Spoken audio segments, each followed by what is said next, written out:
badda laga helayo nasiib darro iyadoo kalluunkeenii bannaanka u soo baxayo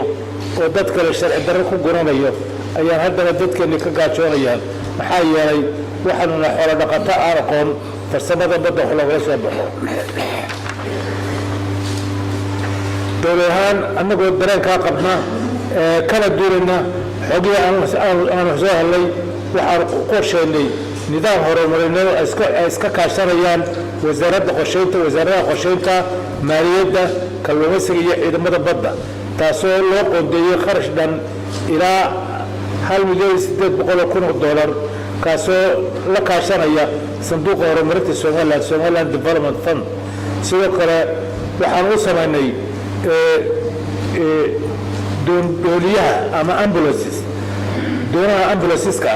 taasoo dadka ka soo qaadaysa xeebaha marka dhibaata la soo diristo maadaama ay adag yihiin wadooyinka dhulkaasi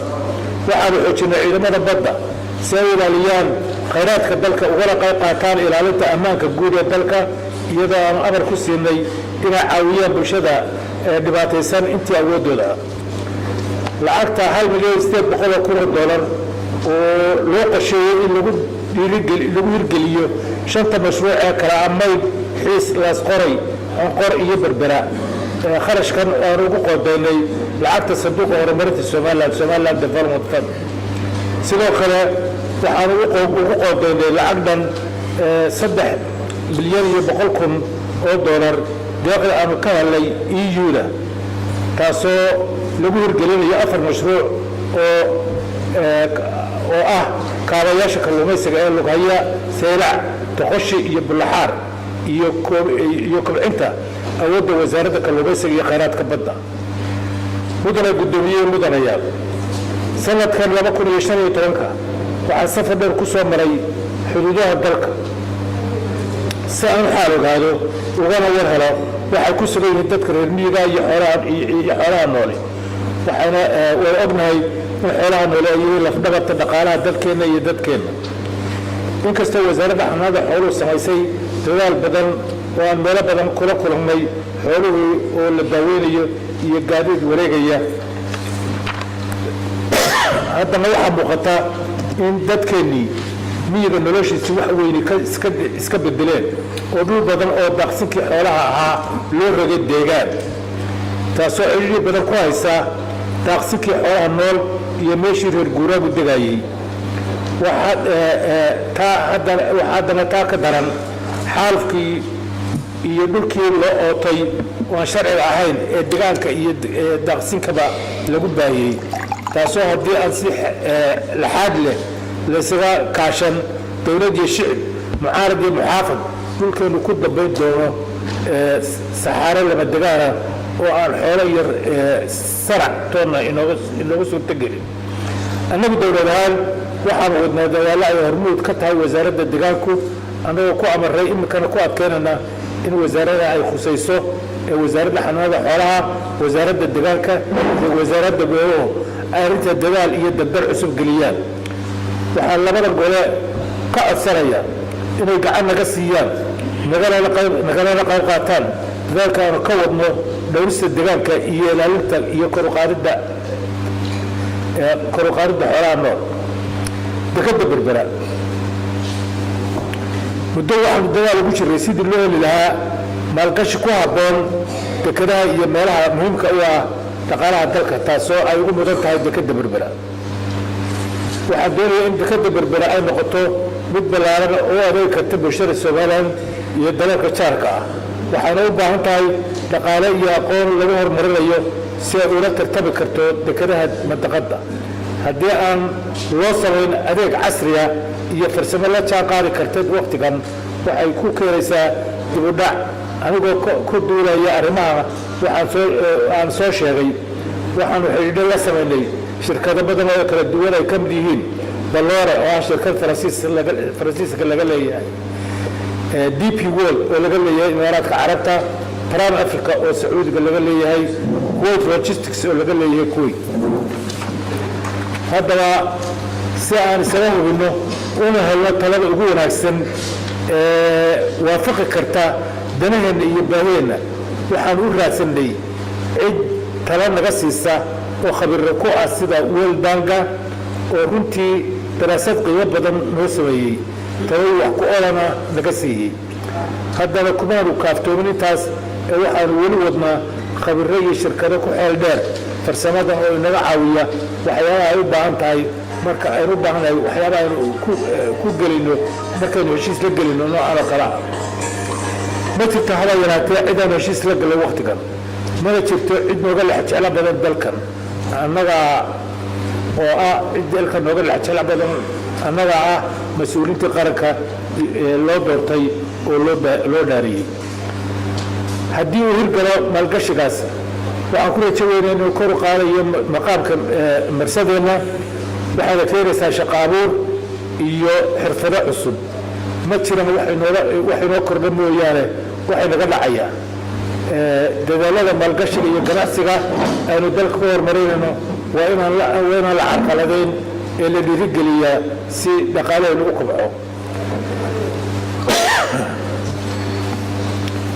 arrimaha dibadda jumhuuriyadda somalilan kan iyo intaaynu dhidibada u taagnay ee aynu qaran noqonnay ilaa maanta waxaanu dadaal ugu jirnaa sidii aynu aqoonsi uga heli lahayn beesha caalamka dadaalkaasi marxalado badan ayuu soo maray waxaanan rumaysanahay inaynu maanta marayn joogno meelaynu caalamka intiisa badan garwaaqsan tahay gooniisutaagga somalilan iyo geedi socodka horumarka aynu gaadhnay waxaa xoogsatay xidhiirka ay la leedahay dowladaha dariska ah wadamada carabta yurub iyo america waxaa ugu dambeeyey in golaha deegaanka ee Cardiff u gudbiyo ra'iisul wasaaraha iyo baarlamaanka ingiriiska mooshin ay kaga dalbanayaan in la aqoonsado jumhuuriyadda somalilan waxaana ka horeysay shafiil oo tallaabada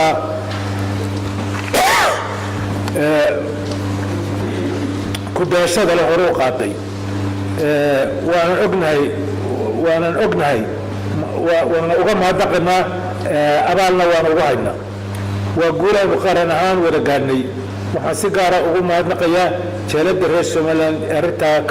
ka mida dhalisay xukuumaddan hoggaanka ka ahay intay xilka haysay waxaashu aqoonsi raadinta ka geysatay gacan xoog leh oo muuqata waxaa ogtihiin inaynu ku guulaysanay inaynu beesha caalamka ku qancano ay ku qanacdo inaynu nahay innaga iyo soomaaliya laba daloo kala duwan two separate entities taasina keentay in adduun weynuhu inagu dhiirigeliyey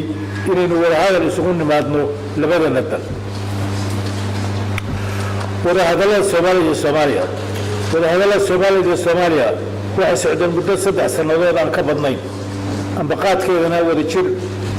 xukuumadda baarlamaanka xisbiyada qaranka iyo shacbiga halkan ayaanu ku guddoonsanay arrimaha ugu muhiimsanaa ee kulamada lagu heshiiyey waxaa ka mid ahaa in la is-ixtiraamo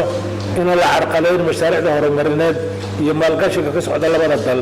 iyo in la abuuro guddi madax bannaan fadhigeeduna iyo hargeysa si wada jirana u maamuusa ugana hagta mashaariicda hawada soomaaliya iyo soomaaliya ee wakhtigan qaramada midoobay gacanta ku hayso wixii dhaqaale ka soo baxana la qaybsado si siman oo xaq ah nasiib darro wadahadalaasi may hana qaadin mana noqon wax midho dhala waxaana sabab ahaa kadib markii madaxda soomaaliya ka baxeen dhammaan heshiisyadii kor ku xusan waxaan ugu baaqayaa dowladda soomaaliya inay si goonnimo leh u garwaaqsadaan runta iyo xaqiiqda jirta ee ah inaynu nahay maanta laba dowladood oo jaar ah midowgii lixdankii ina dhaafay ina dhex maray wuxuu baabi'iyey wuxuu baaba'ay 1991kii 18 May markii Somaliland xornimadeeda la soo noqotay Somaliland waxay diyaar u tahay in wadahadal lagu dhameeyo khilaafka u dhaxeeya labada dal ee Somaliland iyo Soomaaliya haddaba waxaa beesha caalamka u soo jeedinayaa inay na dhex joogaan fagaara aanu ku ganacsanayno xaaladda Yemen mudana guddoomiye mudanayaan muddooyinka dambe xasilooni darra ayaa ka jirtay qaar ka mid ah waddamada carbeed waxaana ugu dambeeyey dagaalada ka socda dalka Yemen aynu dariska nahay dagaaladaasi waxay saameyn xoog leh ku yeelanayaan guud ahaanba badda cas iyo wadamada ku xeeran aynu ka midka nahay. dowladda Soomaaliya waxay dalalka dariska ah iyo beesha caalamka inta badan kala shaqaysaa adkaynta iyo xoojinta xasiloonida mandaqada, gaar ahaanna marka baribiyoodka badda cas oo halbowlada isu socodka dhaqaalaha adduunka. dowladda Soomaaliya waxay si buuxda u taagan tahay mowqifka jaamacadda carabta ee taageeridda dowladda sharciga ah ee dalka Yemen, waxayna ka soo horjeedaa kooxaha qalalaashaha ka wada dalka Yemen.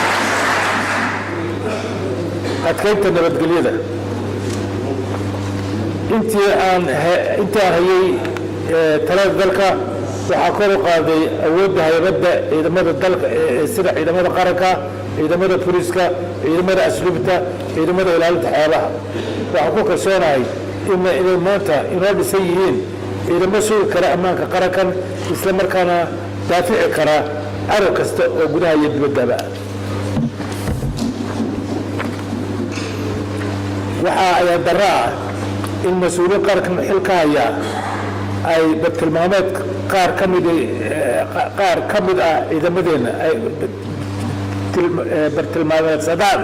qaar ka mid a ciidamadeenna, iyagoo qoraallo u diray dalal aynu saaxiibnahay oo kaga dalbanayaan inay ka joojiyaan taageerada iyo tababarada ay siiyaan ciidankeenna. waxaa leeyahay ciidamadu dhammaan waa ciidamadeennii, waxayna heegan u yihiin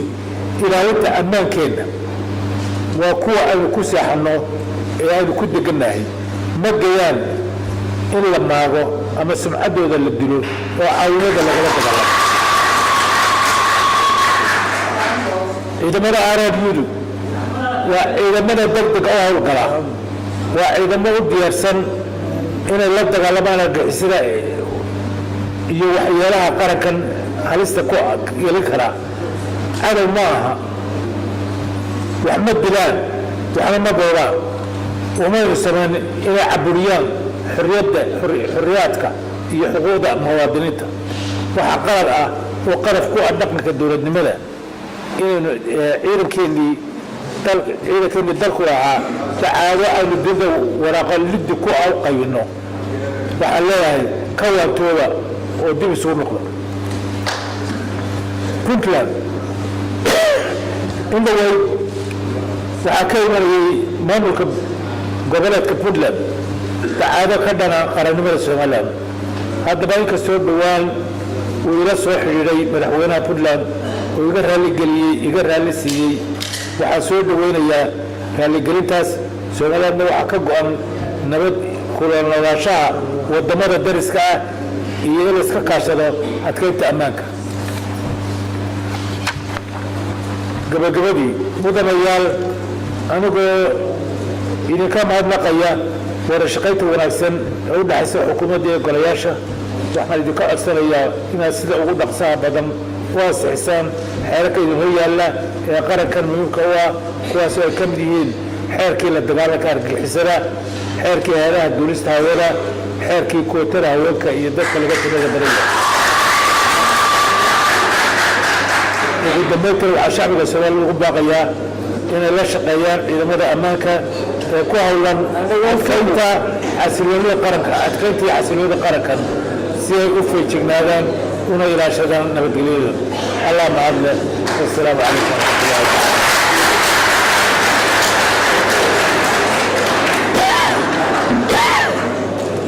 waxaan magaca baarlamaanka